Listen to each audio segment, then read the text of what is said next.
I never meant to notice her that way. But some people don't enter a room, they alter its temperature. She was 40-something, maybe 45, and somehow looked like she had already lived 3 lives and learned to survive them all. I was 23, pretending to understand the world, pretending that distance meant control. The first time we spoke, the sky outside was bruised with late evening. The office had emptied, the kind of silence that feels padded, like sound itself was afraid to move. She was packing her bag, movements neat, careful, deliberate, the kind of grace that comes from being watched too often. I asked if she needed help turning off the lights. It was a simple question, too ordinary, but the way she looked up, that half-smile, tired but still alive, made the air feel too close. "Cold night," she said, her voice low, almost thoughtful. "Yeah," I answered. "But you don't seem cold." She laughed softly, not out of humor, but as if my words had touched something she'd hidden carefully. That's when I noticed her hands, slender fingers, pale under the flickering light, a faint scar near her wrist. They moved with quiet authority, like she was always doing her best not to shake. I stood there longer than I should have, watching her check drawers, unplug cables, tuck loose hair behind her ear. Everything about her carried weight, the kind you don't see until it presses against you. She glanced at me again, maybe realizing I hadn't left. "You should go. You're young. Even the night's different for you," she said. I wanted to ask what that meant. Instead, I said, "Maybe the night's just quieter when you've stopped expecting things from it." Her expression changed, not quite surprise, not quite sadness. Something in between. "Don't start talking like that at your age," she whispered, brushing past me to grab her coat. The faint scent of vanilla and rain followed. For a second, the back of her hand brushed against mine, a touch so light it could have been accidental, but it didn't feel like one. My pulse betrayed me. She looked up, saw it in my face, and the world seemed to hold its breath. There was something unsaid between us, a pause that stretched too long, until the hum of the vending machine filled it. "Good night," she said, but her tone wasn't final. I nodded, unable to move. My throat tight, my mind a storm. After she left, I sat by the window. The rain had started, slow, hesitant drops streaking the glass. I could still feel the ghost of her touch on my skin, faint and warm. The next morning, she acted as if nothing had happened. She asked about the reports, reminded me of a meeting, corrected a detail on a chart. Her voice steady, eyes unreadable. But when I handed her the file, our fingers met again, longer this time. Either of us spoke. The silence between us wasn't awkward. It was alive. And when I looked up, she was already watching me, not with desire, not yet, but with recognition. The kind that says, "I see the thing you're trying to hide." Before I could speak, the door swung open, laughter from the hallway spilling in, breaking whatever moment was about to happen. She stepped back quickly, her composure snapping back like armor. "Close the door," she said softly. "It's cold." But she was wrong. The room wasn't cold anymore. And neither was I. The days that followed felt like walking along a fault line, steady on the surface, trembling underneath. We didn't talk about that night, about the moment the air between us shifted. But silence has a way of remembering what words try to bury. She was my supervisor. That alone made everything dangerous. The company was small, close-knit. People noticed things, the kind of things that couldn't be explained with coincidence, or just timing. So we pretended. Or at least she did better than I did. Every morning, she arrived before everyone else, coffee in one hand, her hair tied back, eyes shadowed from lack of sleep. She always looked like someone who had places to go but stayed anyway. Sometimes I caught her staring out the window, fingers still on the keyboard but not typing. There was a ring mark on her finger, pale skin that hinted something used to be there. One afternoon, the office printer jammed, and we ended up side by side fixing it. Her sleeve brushed my arm, and for a second, her perfume, faint vanilla, familiar now, filled the space between us. "You'd think I'd be better at this after all these years," she muttered, half smiling. You just need another pair of hands, I said, trying to sound casual. Her tone softened. Careful offering that, at your age. You might mean it. It should have sounded teasing, but it didn't. When she looked at me, it was brief, cautious, but something in her eyes flickered, like light through smoke. Then she turned away, pressing the paper feed again, pretending she hadn't said it. That's when I realized how alone she was. Not lonely, that's too simple. It was the kind of aloneness that comes from holding everything together for too long. I saw it in the way she rubbed her temple when no one was looking, how she stood by the elevator at the end of the day as if deciding whether to go home or not. I wanted to ask. I didn't. One evening, the rain caught us again, the same soft, patient kind that made the city blur. Everyone had left early. We stayed back for reports. Or at least that's what we told ourselves. She was standing by the window, watching drops slide down the glass. I came over to hand her a file. Our hands met. This time, she didn't pull away. The silence stretched again, that delicate, trembling kind that makes you aware of every breath, every heartbeat. You should go, she whispered. You're too young to get caught in someone else's unfinished story. Maybe it's not unfinished, I said. Maybe it just needs someone who still believes in endings. Her breath caught. The space between us shrank to nothing, her shoulder almost touching mine, her warmth brushing against me. We didn't move. Didn't need to. The world outside was still raining. And for a moment, it felt like everything broken inside her had found something to lean on, even if just for a breath. It started with a mistake. Or maybe a choice neither of us was brave enough to call one. The lights went out that evening. A power cut. The office sank into a hushed, blue darkness. Only the rain outside glowed faintly against the glass, streaking silver under the emergency exit sign. She was by her desk, frozen mid-motion, the screen of her phone dim against her face. I found myself walking toward her before I even thought to. You okay? I'm fine, she said quickly, but her voice trembled, not from fear, but from being seen. The storm outside made the walls hum. Water gathered at the corners of the window, dripping in rhythm with her uneven breaths. It's just a blackout, I said softly, but the air between us was louder than any thunder. We stood too close, close enough to feel warmth, close enough to hear how careful her breathing had become. Then her phone buzzed on the table. A man's name flashed on the screen, one I didn't recognize. She reached for it quickly, but the faint light illuminated her face, her hand trembling before she silenced it. You can answer, I said. It's no one, she replied too fast. Her tone brittle. Silence settled, heavy as the rain. Then, almost as if to fill it, she whispered, People talk, you know. Even when there's nothing to talk about. I know. Then why are you still here? Because every time I tried to leave, I couldn't. Because the quiet between us felt more real than anything waiting outside. But I didn't say that. I don't know, I managed instead. She turned toward me slowly, the dim light catching the edge of her jaw, the faint rise of her chest. The distance between us was a breath. I could see the tiny scar near her lip, the faint shimmer of rain on her hair. Her hand lifted slightly, almost reaching, then stopped halfway. This isn't, she began, her voice breaking into the space between words. I stepped closer. Then tell me to stop. Her eyes flicked up, something raw and unguarded flickered there. Regret, maybe? Or need? The moment stretched. I could feel her heartbeat even from inches away, or maybe it was mine. Then, the sound of footsteps in the hallway. Laughter. A door handle turning. She froze.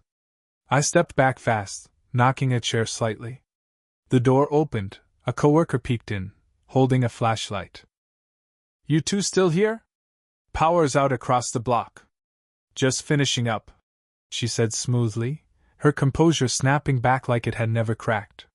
He nodded, vanished again. We stood in the dark. The air was charged, guilt, want, fear, all tangled and breathing. When the lights flickered back on, she looked at me. Not angry. Not ashamed. Just caught.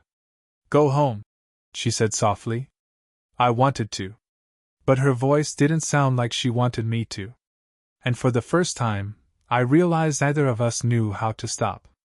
End of part 3. Drawn closer, resistance fading, the silence between us had grown louder than words.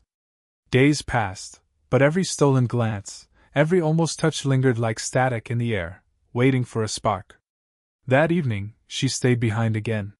Said she had paperwork to finish, but her hands weren't moving. Mine weren't either. The air carried that same familiar weight, the kind that makes you forget logic, forget lines. I stood by the door, pretending to check something on my phone, pretending not to watch her. But I could feel her eyes, not on me, but near me. The way she always did when she wanted to look but wouldn't allow herself to. Finally, I said quietly, "You've been avoiding me." Her pen stopped mid-stroke. "That's not true." "It is," I said, taking a step closer. "You don't even look at me anymore." She laughed softly, without humor. "Maybe I shouldn't." The edge in her voice was thin, trembling. "Then why don't you?" She looked up, and for the first time, didn't look away. Something cracked open in her gaze. Anger, maybe?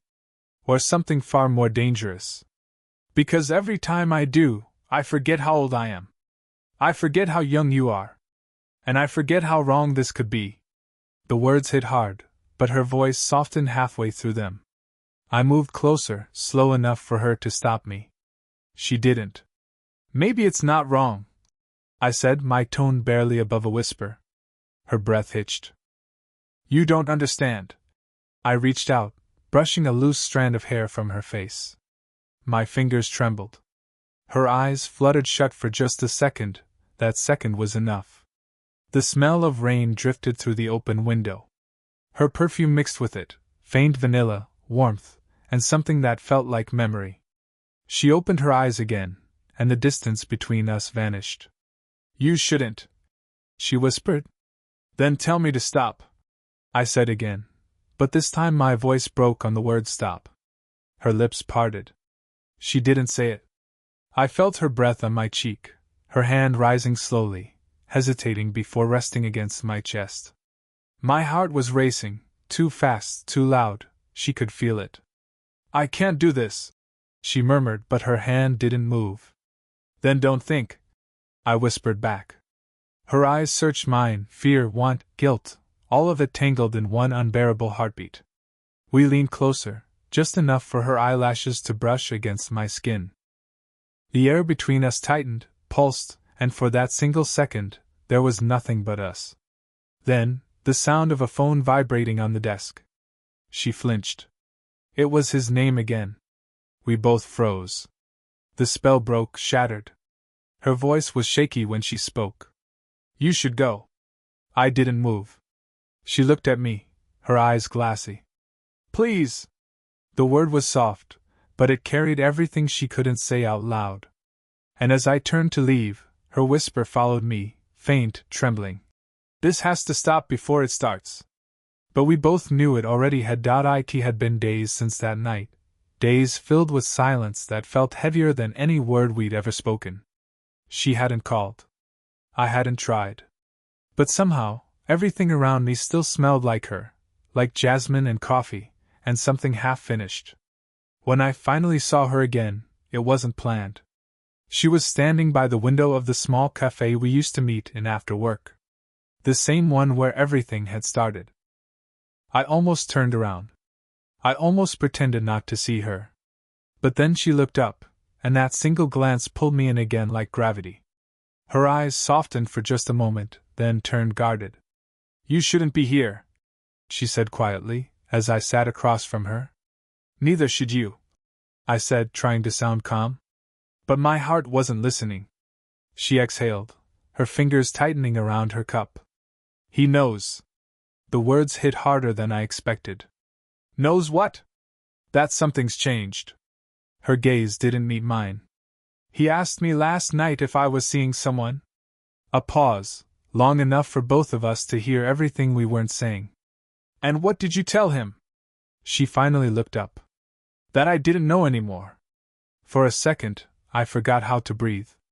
Her eyes glistened in the dim cafe light. I didn't mean to say it. It just slipped.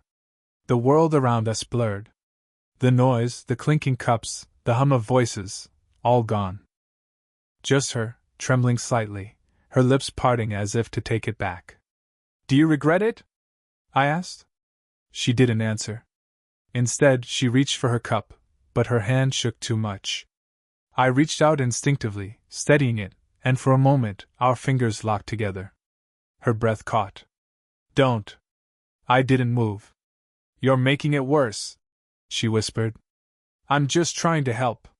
You are, she said softly. That's the problem. Something broke in her voice, not anger, not shame. Just exhaustion. Years of restraint spilling through a single sentence. She leaned back, eyes glancing toward the window, watching the rain start to fall. I used to think I was strong, she said quietly. That I could keep feelings where they belong. But you make it impossible. The honesty of it hung between us, raw, trembling, dangerous. I swallowed hard. Then stopped fighting it. She turned to me sharply, her voice low. You don't understand. If I give in, I lose everything. I leaned in, voice steady but softer now. Maybe you're not losing anything. Maybe you're finding something you were never allowed to have. Her lips parted, and for a second, it felt like she might believe it. Then, her phone buzzed again. Same name. Same reminder of the world outside us. She silenced it without looking. Her eyes met mine, wet with something she didn't want to show. If I see you again after tonight, she said, her tone trembling, I won't be able to walk away. I could feel my pulse in my throat. Then don't, I whispered. She stared at me, long enough to make a choice. And when she finally stood, her chair scraped softly against the floor. But instead of leaving, she whispered, Come tomorrow. Same place. Then she walked away, and I knew the line we'd been dancing around was gone. The cafe was almost empty that night. The rain outside blurred the streetlights into gold and silver streaks, and inside, everything felt suspended, like the world had paused just long enough for us to break it. She was already there when I walked in. Same corner table. Same cup of untouched coffee. But something in her posture had changed, shoulders tense, fingers tracing the rim of the mug like she was holding herself together. When our eyes met, there was no hesitation this time. No hiding. You came, she said softly. You asked me to. She smiled, but it was the kind that hurt to see. I didn't think you would. I sat down, close enough that the air between us thinned.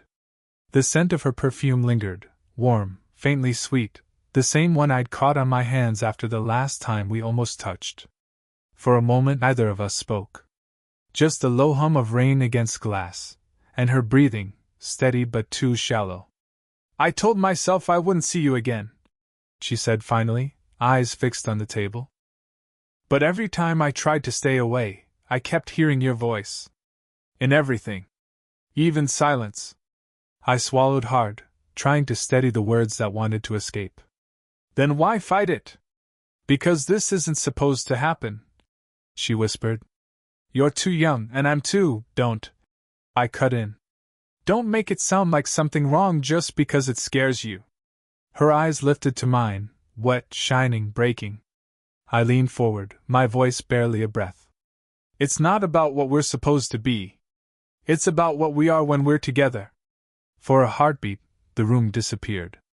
She reached out, slowly, her hand hovering halfway between us before finally resting against mine. Her touch was hesitant at first, then desperate, fingers tightening like she was afraid I might vanish. You don't know what you're asking, she said, her voice trembling now. If I let this happen, there's no going back. I'm not asking you to go back. Our hands stayed locked, unmoving, trembling slightly. I could feel the warmth of her skin, the pulse in her wrist. Every second stretched into forever. The space between us was only inches now.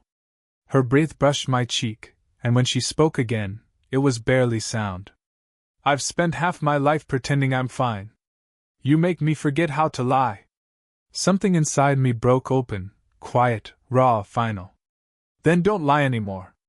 Her eyes closed. A tear slipped down, catching in the corner of her smile, the kind of smile people wear when they've already made a choice. She leaned in, not fast, not impulsive, but certain. And just before our lips met, she whispered, "Whatever happens after this, don't regret it." The rain outside softened. The world went still. And in that fragile stillness, we finally stopped pretending, not out of recklessness, but because we both knew, resisting had already become the lie. The morning light was soft, the kind that doesn't rush you, that moves gently across skin and settles on quiet faces. Everything felt slower, quieter, like the world had finally stopped watching. She stood by the window, wrapped in a shawl, her hair undone. The rain had ended hours ago, leaving behind a smell of wet soil and peace. For the first time in days, she wasn't avoiding my gaze. "I thought it would feel wrong," she said, her voice low, honest. "But it doesn't." I smiled faintly. "That's because it isn't." Her lips curved barely. "You say that like the world won't notice." "The world always notices," I said. "It just doesn't always understand." Silence fell again, not heavy, but full. The kind that comes when two people stop fighting what they already know. She turned toward me. There was no hesitation this time, no guilt, no trembling between us. She stepped closer until the distance disappeared, her hand finding mine with a quiet certainty that said we're done running. I could feel her heartbeat through her fingertips, steady, grounded, real. "I spent so long trying to stay composed," she whispered. "Trying not to need anyone." I lifted her hand to my lips, brushed it softly. "You don't have to anymore." Her eyes shimmered not from sadness, but from something deeper, relief. She exhaled slowly and leaned into me. My arms wrapped around her, and she rested her forehead against my chest, like she'd finally found a place to breathe. No words for a while. Just warmth. Just quiet. Outside, the city was waking, cars passing, birds calling. But here, it felt like a small pocket of stillness no one else could touch. When she finally looked up, there was no confusion in her eyes, no fear. Just calm. "What happens now?" she asked. I smiled. "Now we stop pretending the rules make sense." She laughed softly, that same low, rich laugh that had first undone me. And without thinking, I brushed a strand of hair from her face, letting my hand linger at her jaw. Her skin was warm, familiar, home. The kiss that followed wasn't rushed or stolen. It was something earned, slow, certain, and quiet, the kind that doesn't ask for permission because both already know the answer. When it ended, she stayed close, her hand on my chest, her breath soft against my neck. "I was afraid you'd regret this," she murmured. I smiled against her hair. "I regret not finding you sooner." The light caught her face then, soft gold, eyes half closed, peaceful. And in that moment, nothing else mattered. Not the whispers, not the age, not the lines between right and wrong. Just two people who had stopped pretending not to feel. Her fingers intertwined with mine. The world moved on outside, but neither of us moved. Because finally, we didn't have to.